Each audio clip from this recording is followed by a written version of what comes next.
For the next 90 days, this forest will be our home. No money, no loans, and no friends. All we have is this old pickup truck and a chainsaw. We will either succeed or go bankrupt. This is Farming Simulator 25 Forest Challenge.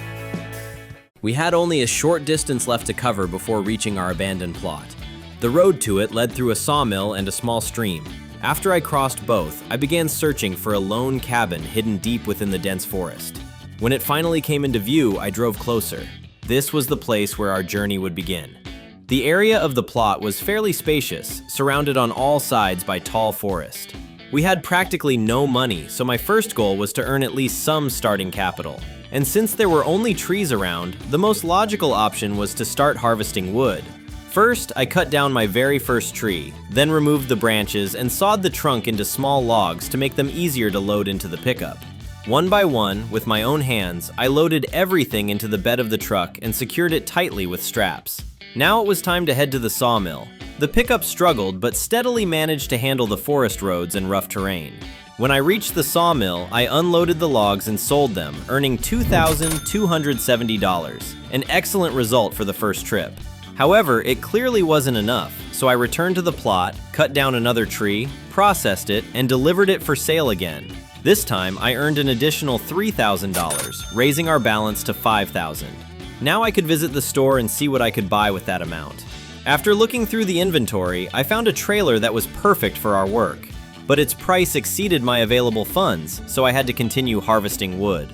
All the work that followed went the same way. I cut trees, loaded them up, and delivered them to the sawmill. Gradually, our balance grew to more than $9,500, and I returned to the store. This time, I had enough. The long-awaited trailer was finally ours. On the way back, I accidentally missed the turn, but fortunately the pickup was fast enough, and getting back only took a couple of minutes. Once I reached the plot, I finally started working with the new equipment. Now we could load cut trees not only into the truck bed, but also into the trailer, which nearly doubled our hauling capacity. After some time, the trailer was completely filled, and I began loading logs into the pickup bed. When it was full as well, I hooked up the trailer and headed to the sawmill. From this large trip, I earned $2,000, most likely because the type of wood wasn't particularly valuable. Even so, it was still a good result, so I decided to keep expanding our budget and continue working.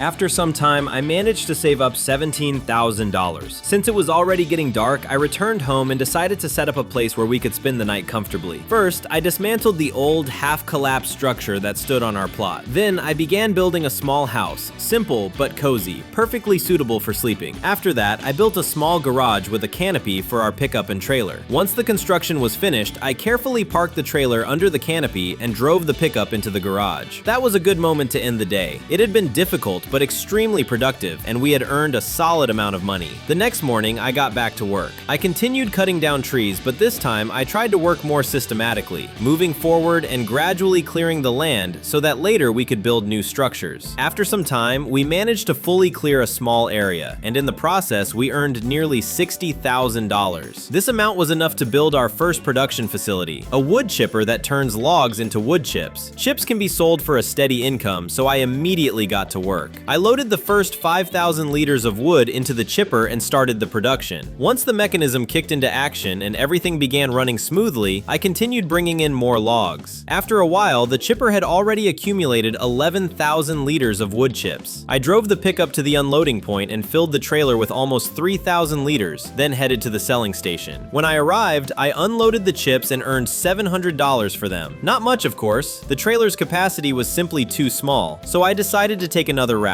I went to the store and sold our small trailer for $8,000. The next step was to purchase a tractor, since our pickup simply wouldn't be able to haul the larger trailers we needed. I had my eye on a fairly large and powerful tractor priced at $20,000. I decided to buy that one in particular because with such machinery, we would be able not only to haul heavy trailers, but also to greatly simplify moving logs around the property. In addition, I purchased a winch. With it, we can easily hook fallen trees and drag them wherever needed. This will significantly speed up our work and make the further development of the farm much more convenient.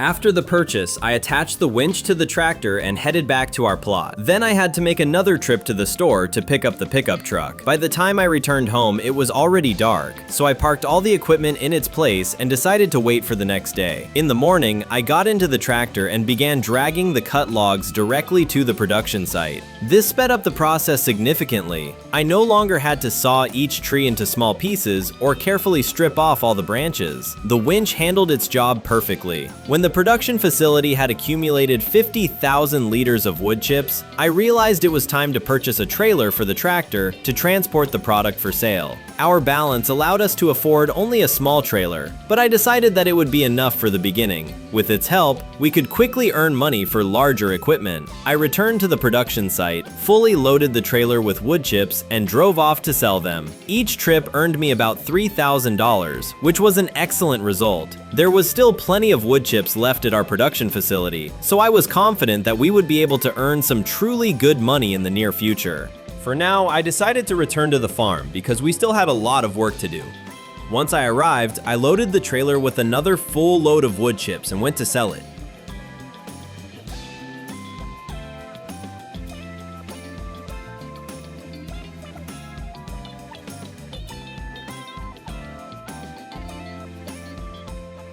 After earning nearly $3,000, I realized that this method of transportation was too slow and took far too much time.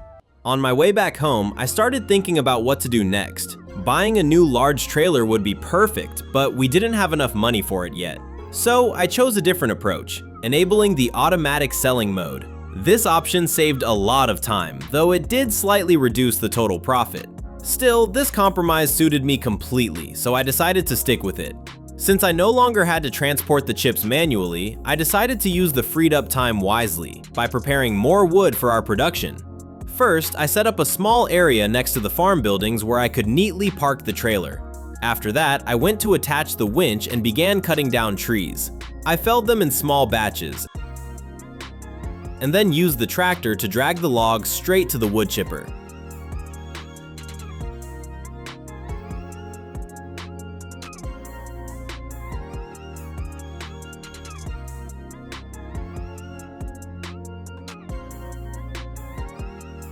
The work went smoothly, and soon our production had accumulated nearly 30,000 liters of timber. After that, I decided to wait a bit until all the wood chips stored in the warehouse were fully sold. By noon, our balance had already reached around $40,000. Almost the entire old batch had been sold, and the production had begun generating a new one. I wondered how I could use the money most effectively and came to an interesting decision: to build a small apricot orchard.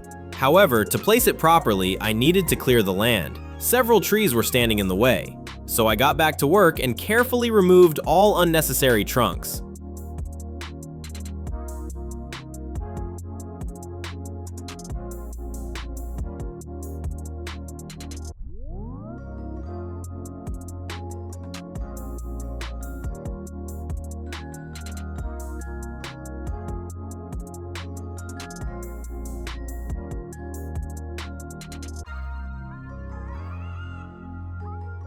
Once the area was fully prepared, I installed the orchard, which cost us about $21,000. To start operating at full capacity, the orchard needed water and compost, so I pulled our pickup truck out of the garage and drove to the store.